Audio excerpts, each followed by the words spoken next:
Um, Good morning, everyone. I hope everyone had a wonderful holiday season. Happy New Year to everyone. I know that sounds like it was so far away, but it really was only 19 days ago. So um, I hope everyone had a very happy holiday season. And I wish all the best for everyone in this new year. I hope for all of us, it'll be a much better year, a much brighter year than the one that we just came through.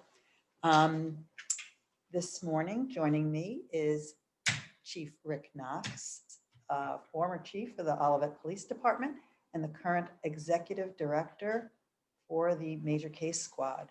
I do have my mask off. If Rick wants to take his mask off, is comfortable with that, that is fine. We are sitting 6 feet apart and we won't be together for all that long. So in case that was concerning to anyone. Rick, thank you for joining us this morning. I really appreciate it.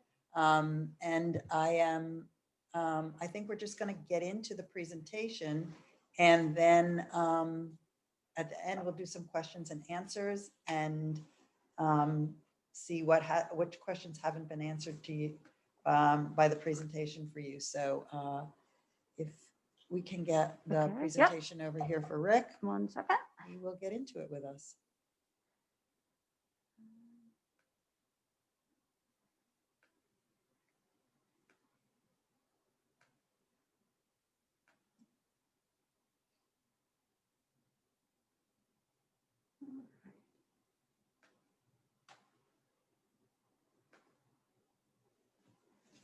Okay.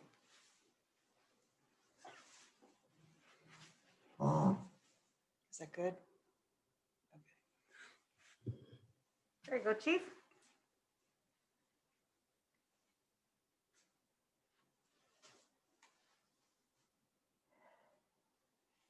Good morning, everyone. I'm happy to be here, not only as the retired police chief, but also as the executive director of the Major Case Squad. Just to give you a little background, I served the Olivet with the Olivet Police Department for a little over 41 years. I retired in June of 2019. And when I retired, my wife, Marion Steen, she said to me, what are you going to do? And I said, I have to have a plan.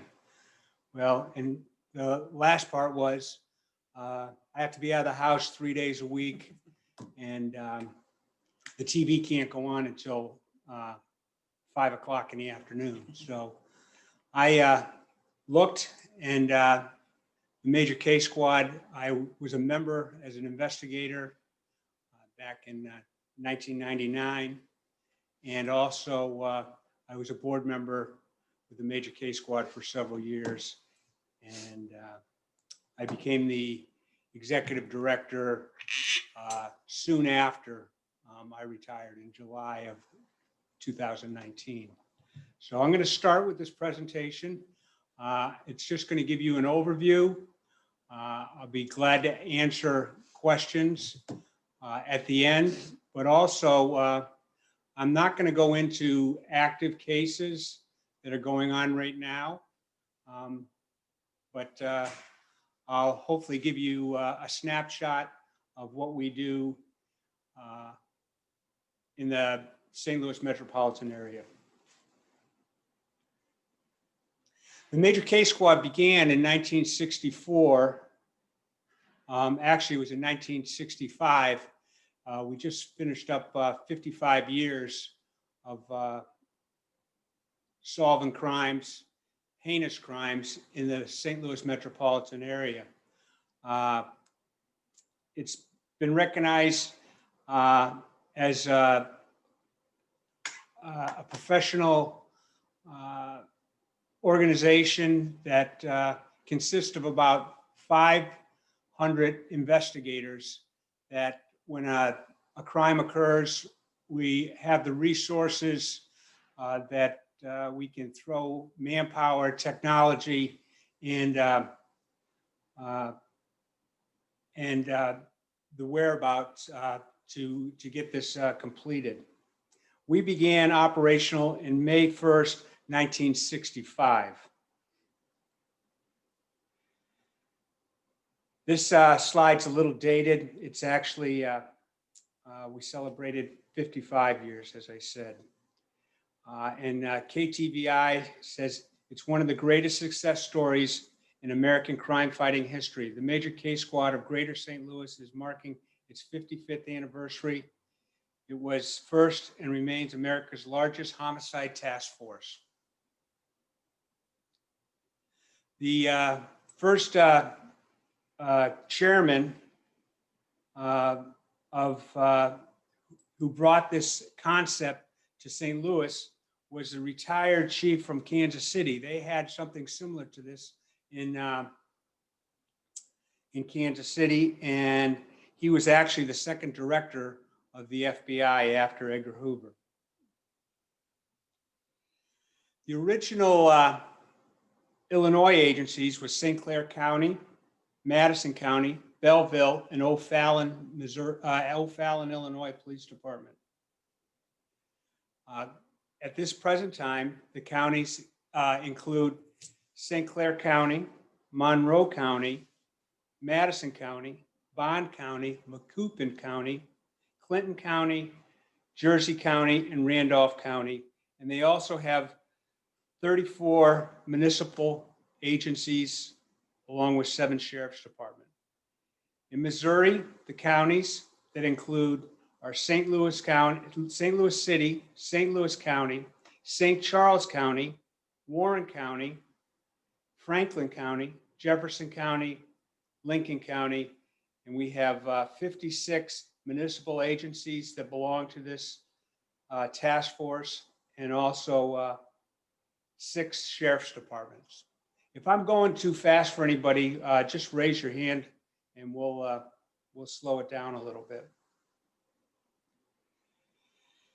The organization concept is a cooperative effort from the participating jurisdictions solve heinous crimes accomplished by ability to assign many trained, experienced homicide investigators to a single case or a series of cases.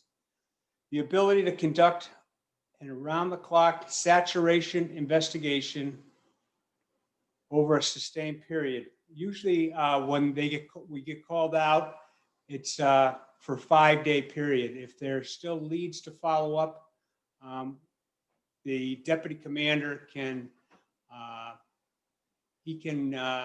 extend it for 5 days at a time with authorization from the commander and the board of directors. What we do is we pool our resources. We all can't do it all by ourselves. We have experts.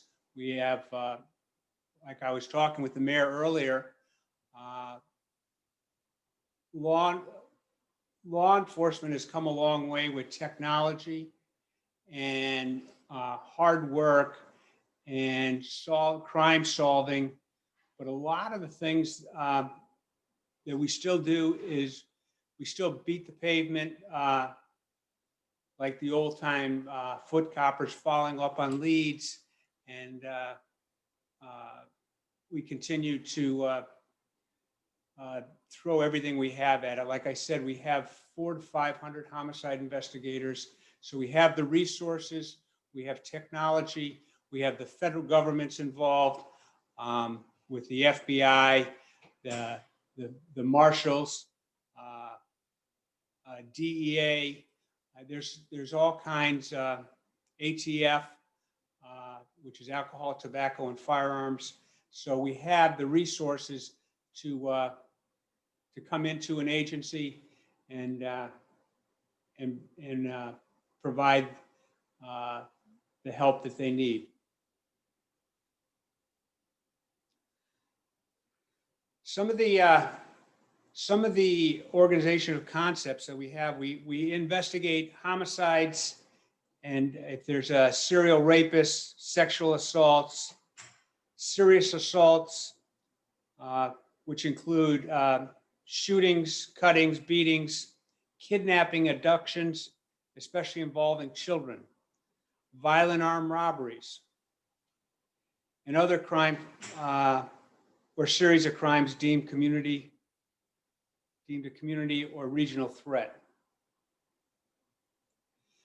To be a member of the Major Case Squad, you have to have 5 years full-time law enforcement experience, plus you have to have 2 years experience as an investigator. Plus you have to be recommended by your chief or the sheriff of your county. The chairman of the board is the command staff, and there's 4 board of directors, 2 on the Illinois side and 2 on the Missouri side. Then I fall under the board of directors as the executive director, and I report directly to the board. The next tier down is the commander. The commander is the supervisor on both sides of the river. So each call out that we get activated on, the commander will go out on the calls. And the same thing is the 2 deputy commanders. There's 1 chief deputy commander on the Illinois side, and there's also 1 on the Missouri side, which is on the Illinois side is for St. Clair County. It's chief deputy commander Bruce Fleshing, and on the Missouri side is Chief Deputy Commander Randy Bowden from the Florissant Police Department. And then below that is our chief report officers and the deputy report officers. When we have a call out, we always send 2 report officers, and they are responsible for taking the report, writing the report, and getting that information back to the people on the agency where we are called into. Then we have a chief personnel officer and deputy personnel officers. These are the guys that get called in the middle of the night, and we have to round up, and usually there's between 15 to 20 to 25 investigators on each call, and they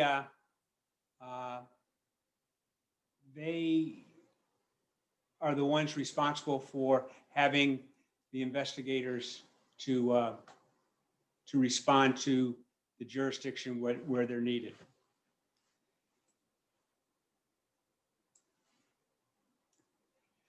Okay, with the activation criteria, within 4 hours of a crime or a homicide, the police chief or the sheriff has the responsibility of notifying the major case squad, which gets the ball rolling. The activation within 4 hours, and their investigators, they're on their way. We have to make sure that there's enough information and the suspect is not known. Usually if it's a domestic where we know who the suspect is, that doesn't fit the criteria. Or if there's a fight, that usually doesn't fit the criteria. We prefer that the body not be removed from the scene. Crime scene is processed by the board approved crime scene unit. On this side of the river, in St. Louis County, we call St. Louis County crime scene unit, and we get that from the police chief in St. Louis County. On the Illinois side, we use the Illinois State Police and their crime scene unit. In St. Charles County or some of the other counties that we use where we're activated, we'll use their county crime scene unit.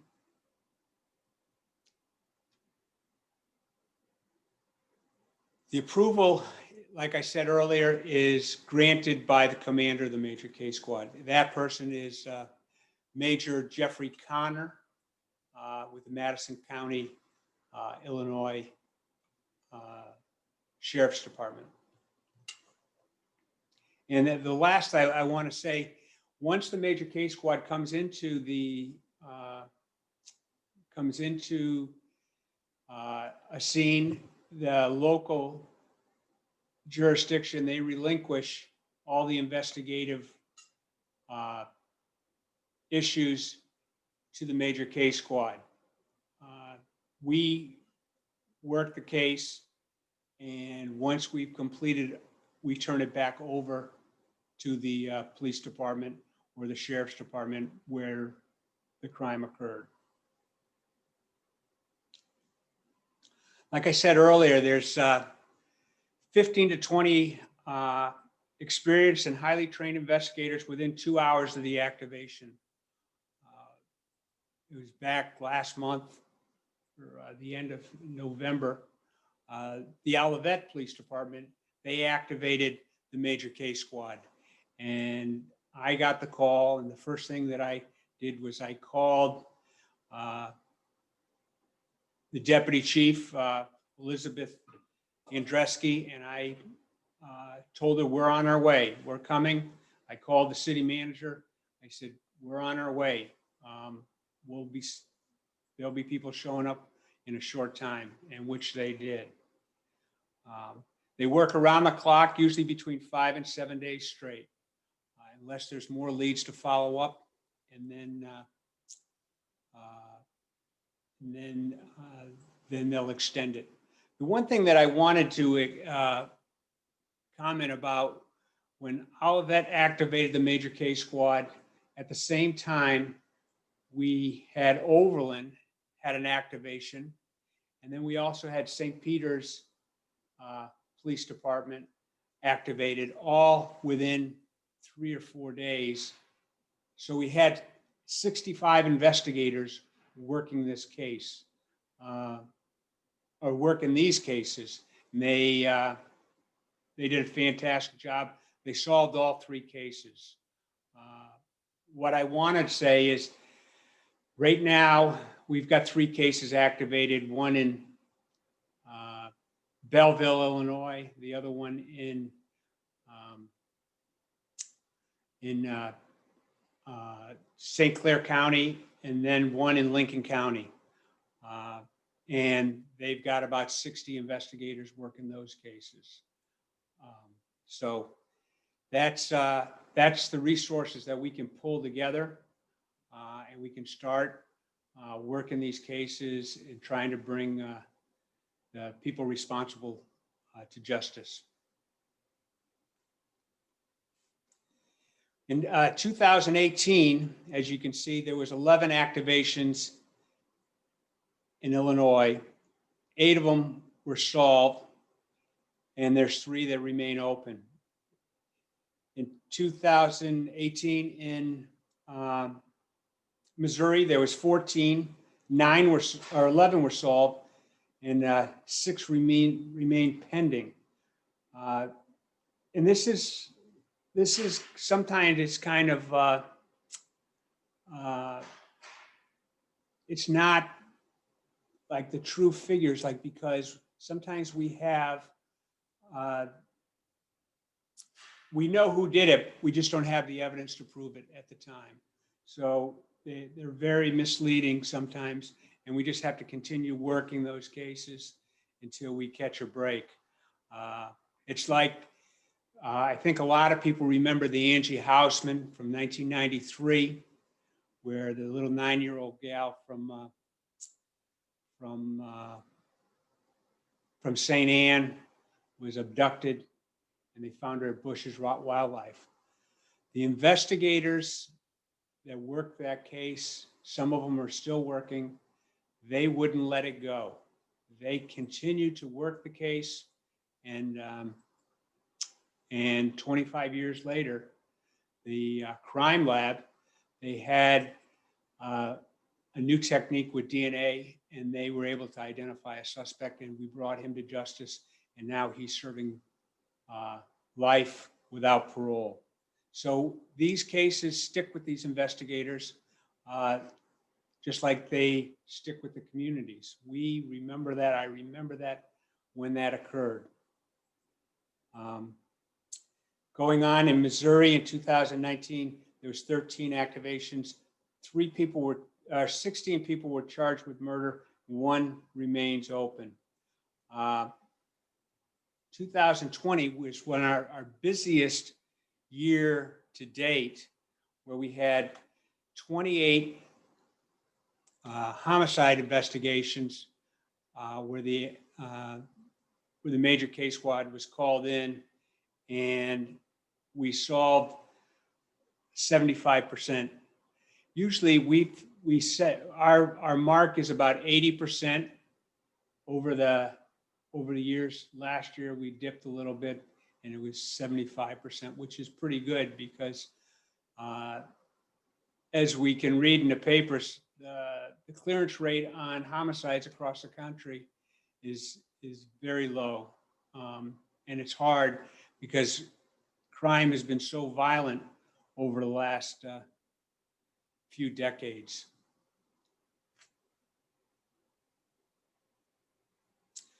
When we activate the major case squad, we're called into a city. The host city is not responsible for the investigators' salaries. Those are paid for by the agencies that they represent. The only thing that the host city pays for is the meals, the gas, if there's lodging for the investigators, or if there's travel expenses outside of the metropolitan area, if we have to help track someone down. The expense for database searches, telephone companies, cellular telephone services provide public utilities.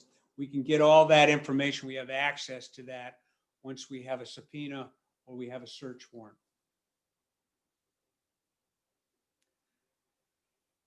The benefits of the major case squad is dedicating many investigators to a single resource and resources to a single investigation. I believe that with what we have, we are one of the premier homicide task force across the country.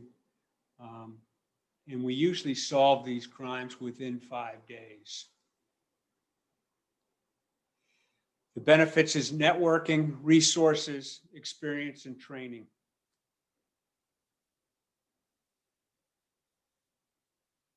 The training, each year we have a retrainer where we bring in experts from across the country. Actually, some of the times they're from across the globe on how they solve their investigations, if they have anything that's related to our investigations. And we go to an annual homicide investigators conference, which each year,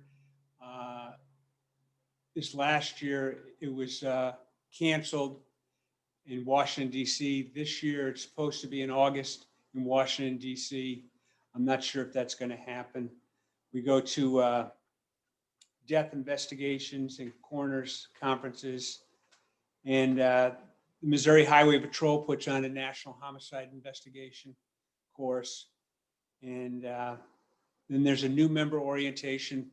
What we do is when we have a new investigator that comes out and becomes part of the major case squad, we have to retrain them and tell them and train them on how we activate and what we do to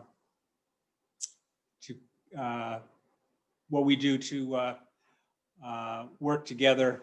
And usually when a new investigator comes on board, we pair them with an experienced investigator, so he's not just thrown out there by himself. That's the same thing with report writers and our deputy commanders, the people that head up the investigation. If it's their first time, we usually, before it's their first time, we send them out to shadow other investigations. And then we also have quarterly supervisor meetings. This is something that's very unusual and people don't realize. The funding for the Major Case Squad is not a government agency, therefore we receive no tax support. The operational, administration, and training costs are paid for entirely from private funding. Most of the funding goes through the generosity of corporate sponsors, community organizations, private donors, and the annual golf tournament. We have an annual golf tournament. It's usually in the end of May or the first weekend in June, and we raise money from corporate sponsors. We do that,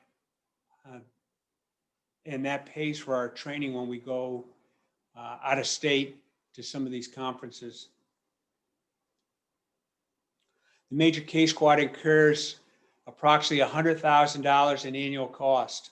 This includes equipment, laptop computers, printers, modems, and office supplies, case management software, upgrades and maintenance, and the annual retrainer.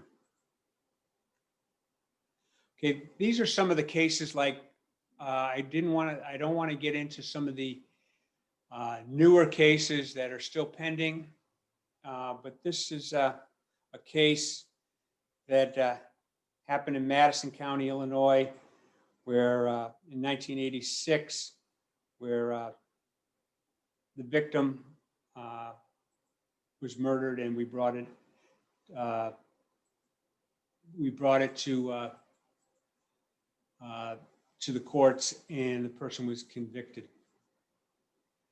Also, there was a Major Case Squad investigation in Baldwin back in May 6 of 1986. And that was a high-profile murder investigation that we brought also to a conclusion. Some of these you can see, they're all over the place. There's all kinds of investigations that we've done, and we've solved these cases. One thing I want to say right now, there is, we're working on our 744th activation, and that's from 1965. And like I said previously, we solve about 80% of these heinous crimes.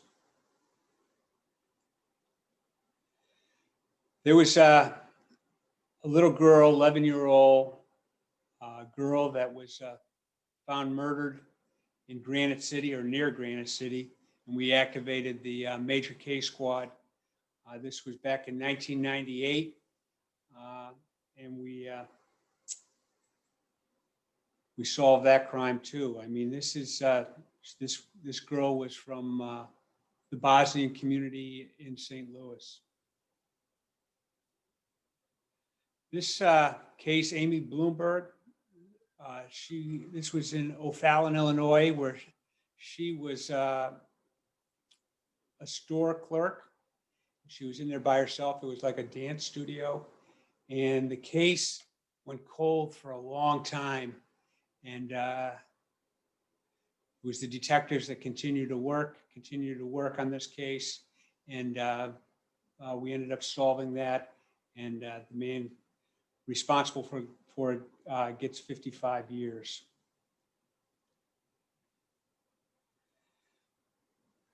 This was another case in 2005 where a man gets 34 years for the murder of Paula Winman, which was, they're all heinous crimes, but we need to work together to get these solved. This case was one of the worst cases in the St. Louis metropolitan area. This case was in Columbia, Illinois. I believe it was it was in 2009, where this mother and her two sons were strangled, and the person responsible for it was her husband and their father, Christopher Coleman. He was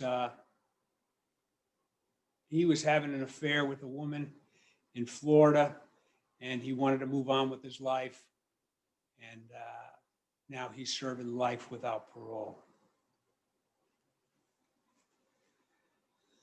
This was a terrible crime of an 85-year-old carjack victim that was burned alive in East St. Louis. There was 20 investigators. There was 85 leads, and they arrested 2 people responsible for this crime.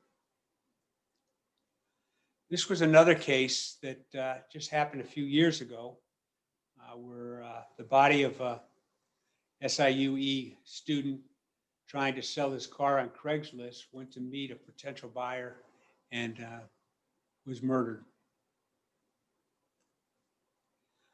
This was a case in East St. Louis where three individuals were going into churches and robbing the churches. It wasn't a homicide, but it was a robbery. So this was serial robbers, and they called in the major case squad, and we solved that crime. This was in 2013. Major case squad was activated for 11-year-old boy murdered in Alton, Illinois. We threw our resources at this case, and that was also solved. This case was in Macoupin County, where we found the body, but it's still an open case, and we're still looking at that case for the suspects. This was a case where we had a decapitated female found in Wright City, Missouri, at the rest stop back in 2004. The case went cold, and her DNA was put in the national database. And in 2014, the case was reopened after we hit DNA on a family member of the victim. The family member was from Madison County, Illinois.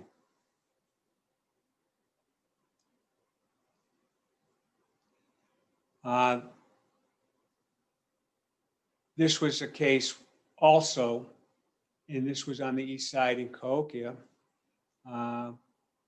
And this person was a jealous person, and he ended up killing his rival in this relationship.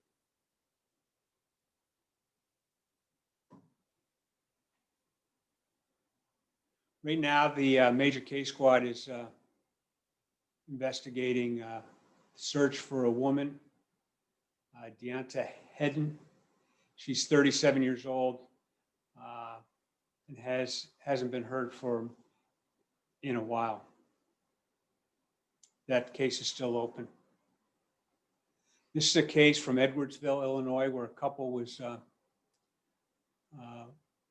robbed, and that case went about 3 days, and we had a suspect in that case, and that case was solved. Like I said before, the major case squad is known throughout the United States and also nationally. The Federal Bureau of Investigation's National Academy, we teach, we go to classes there. We have some of our investigators teach at the FBI Academy. The International Homicide Investigators Association, which we attend every year. And usually there's 400 or 500 investigators from across the world, globe, that come to this conference. And when they say, well, where are you from? Well, we're from the St. Louis Area Major Case Squad. They all know who we are.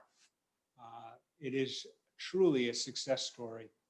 The National Center for Missing and Exploited Children, the head of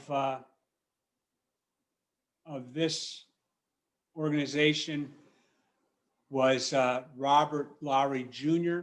After he left St. Louis area, he became one of the directors of the National Center, and he has since retired within the last year, but he still has a presence in the law enforcement community across the country.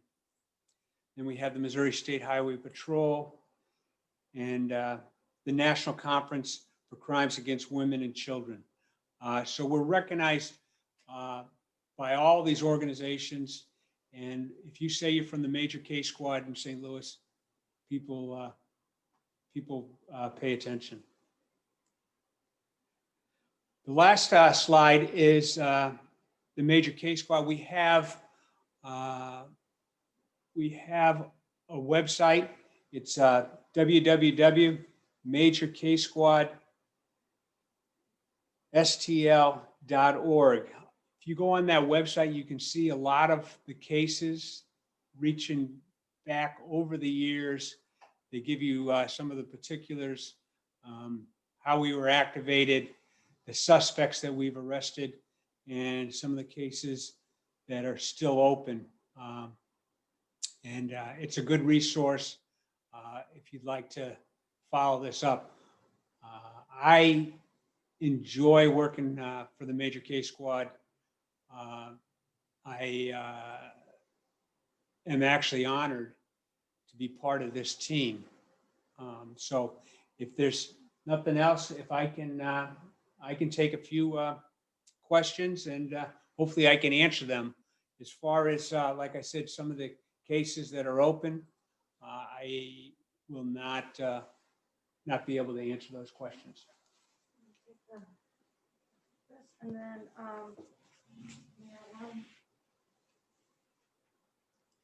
Well, Chief, I think that was a really interesting presentation. I'm not sure I had a full understanding of what the Major Case Squad was, the depth and breadth of both the organization itself and the members of the organization. It's really quite outstanding. I think what's an important thing to note too. these are the folks that are on. Okay, great. there, Thank you. And I will, there was one question already. Okay. whenever you folks are ready. All right. Read it for you. Yeah, I think, let me just get to the one point I wanted to make. I think the one thing that I think is so interesting, when we talk about St. Louis as a region with all these multiple jurisdictions, both police jurisdictions, and you bring in then state police and sheriffs and all of that, we're always talking about that fragmentation. But I think that the Major Case Squad is really that study that shows that cooperatively law enforcement has been working together for a very, very long time to solve some of the most heinous crimes that that happen here, not just on the Missouri side of the river, but on the Illinois side of the river too. Yeah, and I agree. I think that you hear of a lot of these violent crimes happening, and some organizations, they don't have the resources to throw at each investigation. They just run from places to places, from investigation to investigation. I know that St. Louis County has a high success rate, and I just think large metropolitan areas, they just don't have the manpower to send people or to have the investigators that work this. Yeah. It's a remarkable organization, and it is a testament to the strength that we have here in law enforcement to be able to put that collective group together, not just, as you said, not just to solve one crime at a time, but to have three investigations going on simultaneously, that you have that resource, that you have that ability, that organizational structure to be able to do that it is a testament to all of law enforcement here in this region. Yeah, I appreciate that. And that's one of the reasons I wanted to be part of this team.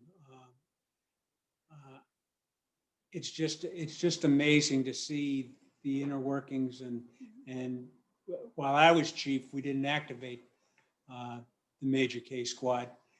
But you never know when this is going to happen. This could happen in any community. And no one's immune from it. No. But the thing that is great for the chiefs and the sheriffs, they have this resource. Say, call the major case squad, and we're out there, like I said, within 2 to 4 hours. All right, so Barb, do you want to read the one question that's here? Yes. Mary Pat was wondering, what patterns do you see? And are there any prevention or preventative tactics or solutions to the crimes that you see? I don't know any patterns because a lot of these, they're not, I know there's a lot of violence.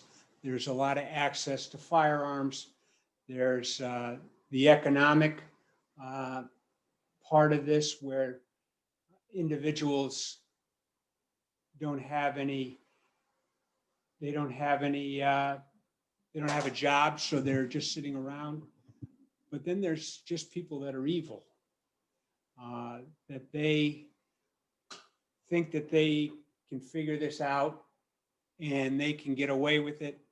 And that's where we come in, and some of the resources that we have,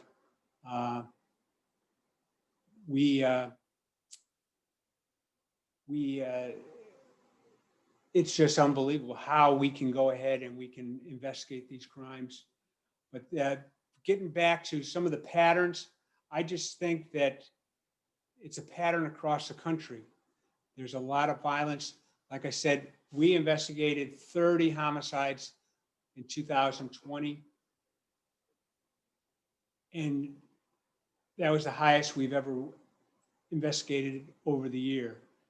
And that's going to continue to rise until society changes and we start taking responsibility as a society.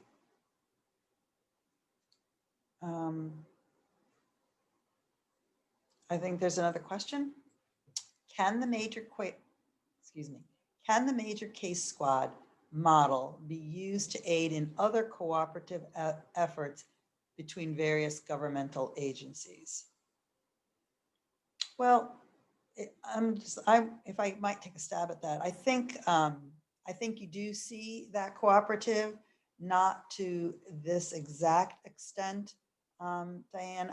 We do mutual aid right here in Olivet. We have mutual aid with other surrounding communities. So when our fire department especially goes out on a call and we're fully occupied, for example, we might get covered, the city of Olivet may get covered by Creve Coeur, we may get covered by Ladue or even University City. It depends on who and to what extent our mutual aid agreement is at this point, but we are covered and we cover them in return. So there is that cooperation that goes on right now with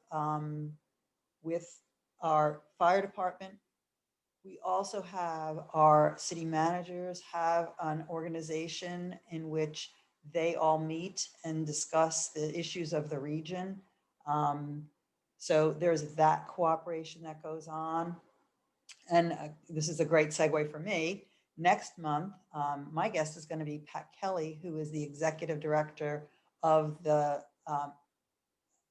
St. Louis Metropolitan Municipal League. So we have the league, the Municipal League, which is a member organization of all of the municipalities for the St. Louis region.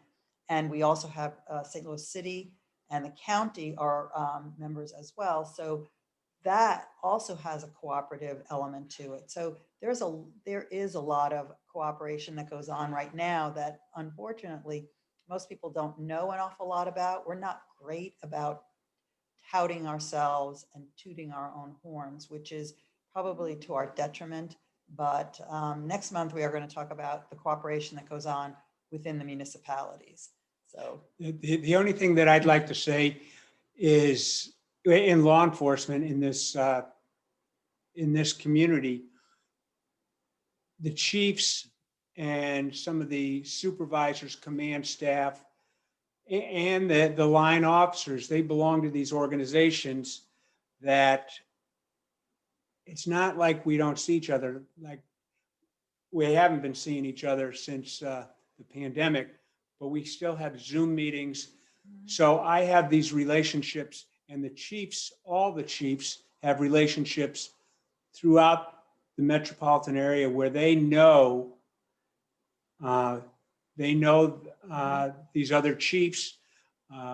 There's an organization that I belong to as well as many people, is the FBI National Academy. They have monthly meetings. So we have these relationships that we build. So that helps us. And like the mayor has said, local government, they have the same thing. The fire department have the same thing. And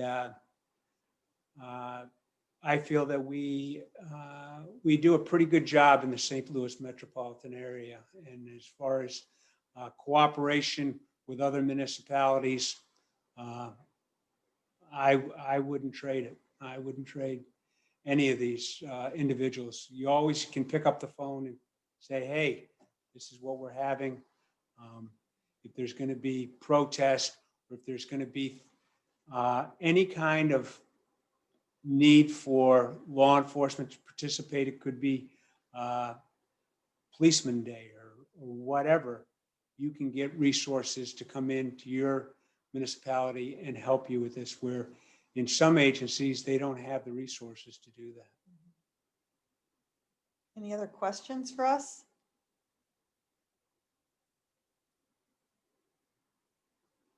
I'm I'll get to that one in a second, Leslie.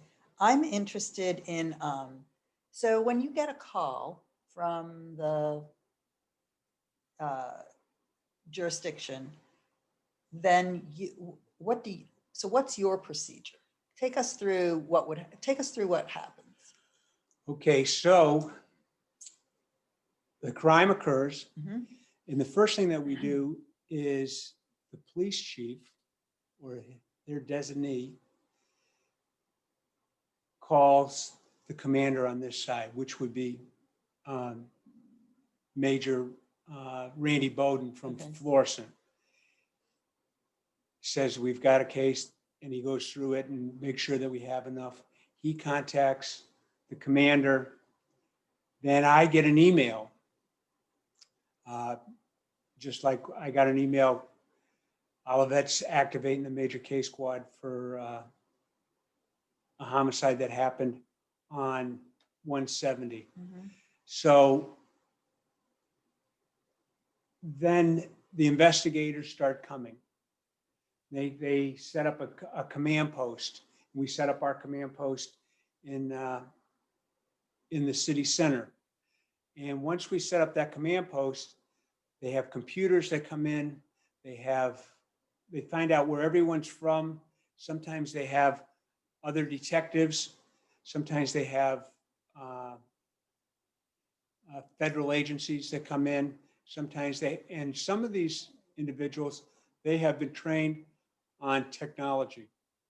And so they have all that. What happens after I get notified, I notify the board that we've been activated. Okay. And once that happens, and what I've been doing, I usually go out to every call out on both sides of the river. Since the pandemic has struck, I am not doing that. But I call in and some of the commander goes out, the deputy commanders go out, and they just see if anyone needs anything. And that's what my phone calls are to the deputy commanders. Do you need anything? Are you being treated okay? Are they feeding you? They ate sugar fire here. I think they ate it twice, Oh, we treated them well. but Only after they solved it. after they solved it, yeah. And sometimes when you're going through these cases and you call and you say, and I usually leave them alone after I've made that initial contact. I usually leave them alone until a couple days. And then I start calling, so what's new and anything going on? Do you have any stuff? And sometimes they don't have anything, not a thing. And then all of a sudden a break comes through.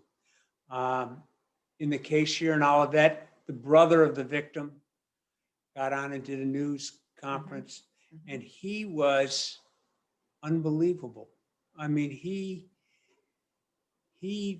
loved his sister and the family, and he pleaded for help from the community. And that's how some of the breaks come in. Yeah. As far as, I know that they have, in Olivet, they have a program for cameras throughout the municipality. And if you're not part of that, you should sign up, because that's where we get a lot of our information too, is these Ring doorbell cameras and some of the cameras on these businesses. That's where a lot of these tips come in. And sometimes we can't use it, but sometimes it's good. Or if someone saw something that was suspicious, or someone saw a car that was involved, or a description of someone, that's where all these tips come in, and we start following up. Once they arrive on the scene, they start with the victim, and they start doing a background on the victim, and they call it victimology. And the investigators are do an investigation. Is there anyone that would want to hurt this person? Are they married? Do they have a girlfriend or a boyfriend or whatever? And these are the facts that one set of detectives go off in that direction. So let me ask this. So when you start to do this search through the victimology, how important now versus, let's say, 30 years ago is social media? Oh, social media plays a big part. They search that if they come up with a suspect. I mean, social media is big. The Twitter, the Twitter got the main guy. He got him in trouble. Yeah. So, Yeah. the people, they can't stay off of it. Yeah. They can't stay off of the Facebook and the Twitter and all the other social medias that's out there. So yeah, it plays a big part. And some of these detectives are like experts in these. Right. I would think that each one of them has some sort of expertise. Maybe one is more, maybe the science guy, the DNA, that he understands some of that more so. Not that they don't, but I would think that each one has strength, and I would think social media is an important strength to have, because it's so pervasive in our lives now. You can't. Yeah, you're right. Right. And some of the detectives are they're good at writing search warrants or subpoenas to present to the prosecuting attorney. And that's one thing I forgot to mention. The St. Louis County prosecuting attorney, Wesley Bell, when we're activated, he assigns a prosecutor to the case. And we've been very fortunate that they've done a great job with us. Yeah, So, we actually had, Wesley was my guest back in the fall. So yeah. It is interesting how we all, going back to this working hand in hand situation, Yeah. everybody has to work together in order to be able to achieve whatever that outcome needs to be, whether it's to bring the perpetrator to justice or for us to all work cooperatively together. It's paramount here in the region. And I think we do a really good job. Yeah. I really do. Yeah. I mean, there's fractured and yeah, I just, I I don't see it. I don't I see don't it. see it. I mean, we work with it every day and we just don't see it. The cooperation is amazing at every level, even in dysfunctional situations, there's still that level of cooperation. And, So, and there's, sometimes law enforcement, they get a bad rap and sometimes it's justified. sure, But when the good policemen and the good law enforcement, they are, when they doing their job Oh. and they bring someone to justice who has committed a violent crime, I think that's a success for law enforcement. And, it's to the betterment of everyone that they can do that job and do it properly and do it well. yeah. So, all right, so I do have one other question for you here. I have a couple of questions, actually. Some of the questions are not appropriate. Right, We had a couple of people that were trolling. oh.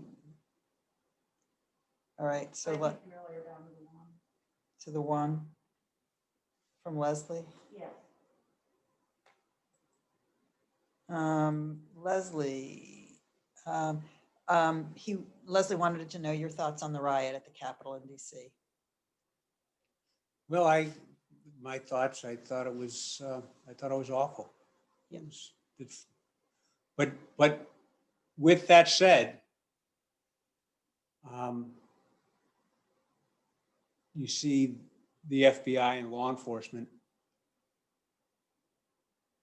figuring out who these people are. Right, they continue to do their job, and I think that's part of any investigation is you can't have people out too far ahead of it, talking. You have to allow everyone to do their jobs first so that they can figure out all the pieces of the puzzle. And then you can present to everybody a full picture of who, what, where, when, why, all of it. And then I think you get the most accurate glimpse Right. without all the hype going on. Yeah. Well, I think that I spent 6 years in the Marine Corps, and like I said, 41 years in law enforcement. And this country is the best country in the world, and we're No going doubt. through a tough time right now. But we're going to get through it, and we're having with the Capitol riots and this pandemic.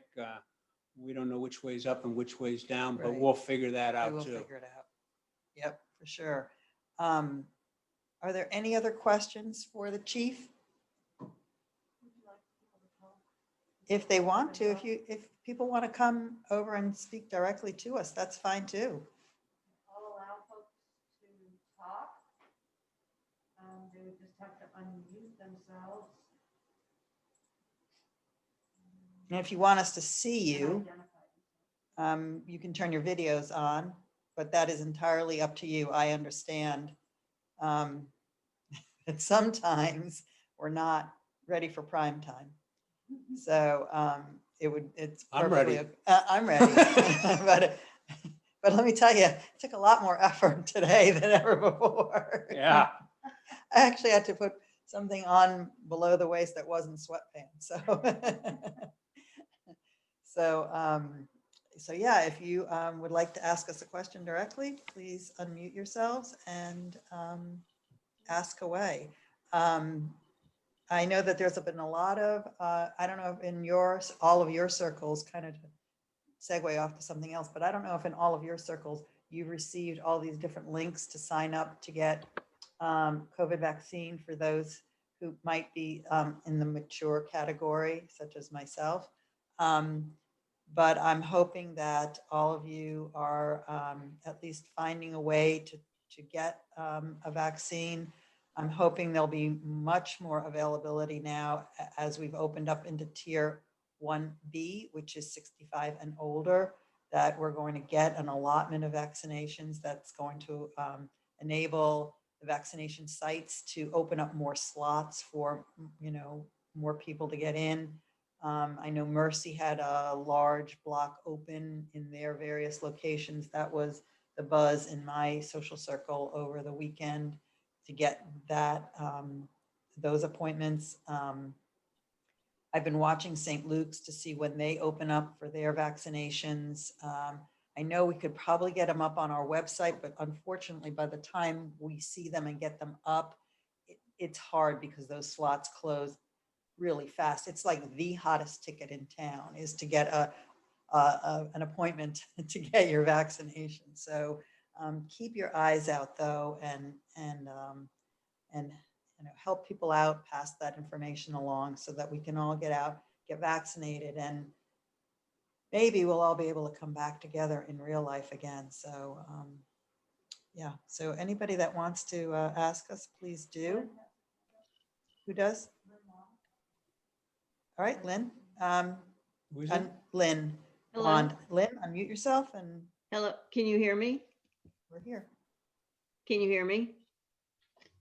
Hello? I'm not hearing you, Lynn. Uh, Can you hear me now? Okay, my question I had sent in was, what is the percentage of minorities and women who are investigators or on the May team? just unmute him on this and. Okay.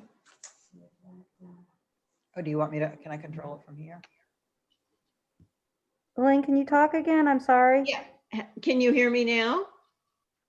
Hello? I'm here, are you there? There you Yes, are. there Now you we are. can hear you. Okay. Hi, I had sent in a question and it was, what is the percentage of women and minorities on the team? Whether investigators or commanders or at any level? But that changes from year to year, but we have a large, I don't know the exact percentage, but we have a lot of, Hold on. You just, after she's done talking, you're gonna need to just mute. Mute here. Okay. My bad. There. Woo. We're having a little trouble. It's not coming over the speakers. our team is made up of all ethnic backgrounds. We have people that speak Spanish. We have people that speak Bosnian. We have people languages that assist us, but it's not, I don't have the makeup. Like I said, there's between 400 and 500 investigators. But that's something that we need. I know that there's a lot of women that are on this squad. There's a lot of women that play leadership roles. And there's a lot of, there's African Americans. When I go out to these call outs, there's plenty. And sometimes when we activate someone, we say, well, we need some African Americans to be part of the team, or we need females to be part of the team. And they do this because of, it depends on the investigation, what we're looking for and what we need. I hope that answered your question. Anybody else? Simply unmute yourself. I think I understand now what I need to do. I need to just turn the sound up, correct? Just turn it, The speakers. Hit it off when you're speaking. Yeah, okay. It doesn't seem as though there's any other questions. All right, I'm going to give everybody another minute. And if there's nothing else that you want to ask us, you certainly can ask me anything you want about city business or whatever, where this is our time to chat too. So I know we are going to be doing, I think the most important thing I want to announce to everybody is we are going to be hosting 2 park plan reviews with the public. The first will be on January the 27th, Barb? January 27th at 7 p.m. It will be Zoom. And we're going to be reviewing the new community center plans which are finalized now, and Warson Park.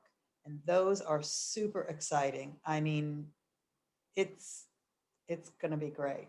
So please join us for that. Look for the link. It will either be sent out to you through your alert system if you're signed up for alerts, or look for the link on the city's website. The second will be February the 4th. February 10th, I'm sorry, February 10th, same time, 7 p.m., another Zoom. And on that Zoom, we're going to do all the other parks. So join us, please, so that you can see what is going on. Again, this is the bond issue that the residents approved back in June. And we are moving along to be able to get those improvements done to the park and to build that new community center. So we're looking forward to seeing all of you on that Zoom. Trying to think what else is of great importance. To me, that is the most important thing that we're doing. I cannot wait to be able to share that with all of you. I think that's it. I have not set the date for next month, but it'll be towards the end of February. And again, it'll be Pat Kelly will be my guest. He is the executive director of the St. Louis Municipal League.